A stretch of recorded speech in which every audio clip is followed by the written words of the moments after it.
The other big problem facing Waterford in this period was lack of retail trade as such, and it was generally accepted that the retail businesses in the city were in a very depressed state.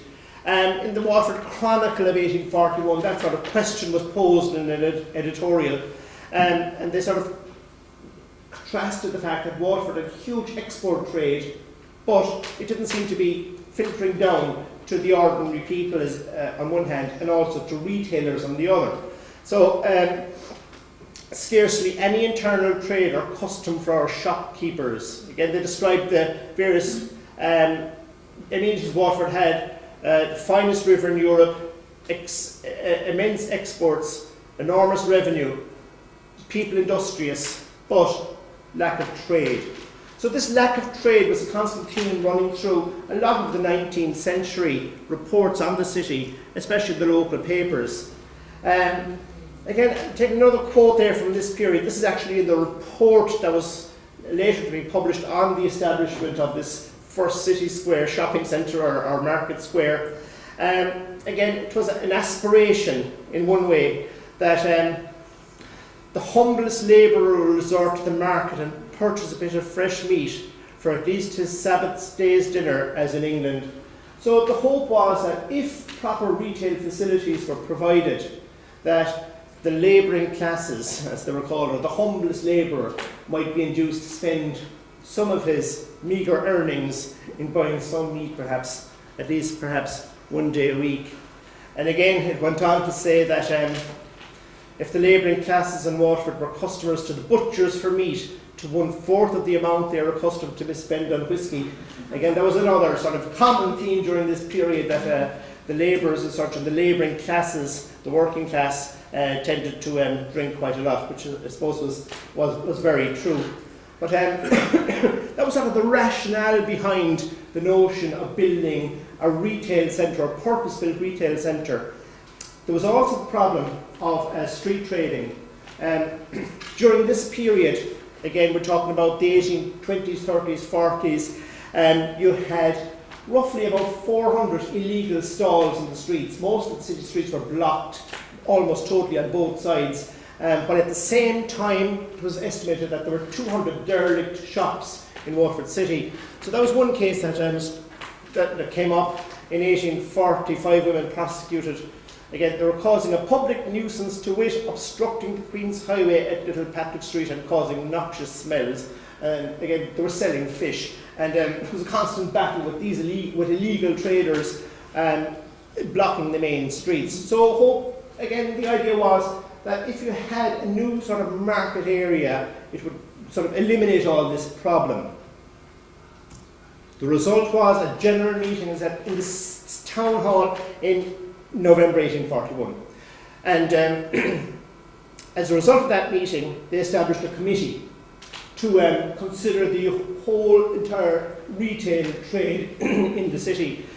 The chairman was the mayor, Thomas Mackesy, and they reported back within a month, which was very rapid considering the amount of time some committees and crime rules in our modern times take to report back. But a month later they were back with their report, and the thing is that they couldn't agree on one precise location, so they came up with 4 separate ideas to present to the people of Waterford, hoping that at least one would be accepted and that things would take off.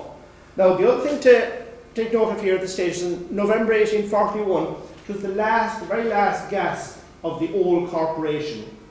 The corporations in Ireland had been reformed by now, and in fact, in 1842, the first elections to the new corporation were scheduled to take place. And in fact, just over a year later, in November 1842, the first Catholic mayor of Waterford, Thomas Marr Sr., well, Thomas Francis Marr's father, he was known as Thomas Francis Marr Jr., just to make it more confusing, he was elected the first Catholic mayor of the city since the 17th century. But we could say that perhaps in one way it was the last gasp of the old corporation. Maybe they wanted to make their mark in the city, and that was going to change anyway. Their days were numbered. But as a result of their meeting, as I said, they came up with a number of proposals. And these proposals were presented to the city in December of that year. And they came up with 4 different possible sites for a market, along perhaps the idea of the English market in Cork. Now, 3 of these sites all were located within the High Street, Peter Street area, more or less where City Square is today. One, however, was proposed for the area around Barron Strand Street. Now, if you look at, again, back to the Leahy map, what this looked like in 1834. I picked the Leahy map because it's clearer than the Ordnance Survey map. But you notice around here, you have, again, Broad Street, Barron Strand Street here. That's the Catholic Cathedral. We have George's Street along here. Here, going on to what's now O'Connell Street, King Street.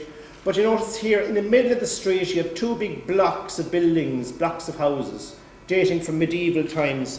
So that coming down Broad Street, you went into a very narrow street here, with laneways, and this one here is Little Barron Strand Street. You had Garter Lane here, and above it here, Royal Oak Lane. So the plan was that they would demolish all of these, that island of houses, take away that bit there and widen the street. And that's what it would look like. Now, it's not very clear, but here, these would be gone, the islands of houses. They would extend out here and extend out here. And so essentially, what we now know as John Roberts Square would not be there today. And all this area would be a market, a big market there. Now, that was one proposal. We might move on perhaps to the other ones, which are centred around where City Square is today. And this was proposal number 1, quite a modest one. And again, you have Peter Street here, again, Cook Lane, High Street, Olaf Street. And the idea was that they would build in this block, demolish the entire block, and build a market with, on the outside, here and here, would be shops. In the inside, the shaded area would be what they call sheds, or probably stalls. The next proposal was very much like it, again the same area, but they would take in here the old shambles as well. And High Street here again, Peter Street here. And they'd take up that block also. The final proposal number 4, is maybe the most interesting and the most elaborate one of all. Again, the idea was that you'd have these things here on the outside would be all shops, all around here. They'd keep Cook Lane in the middle there.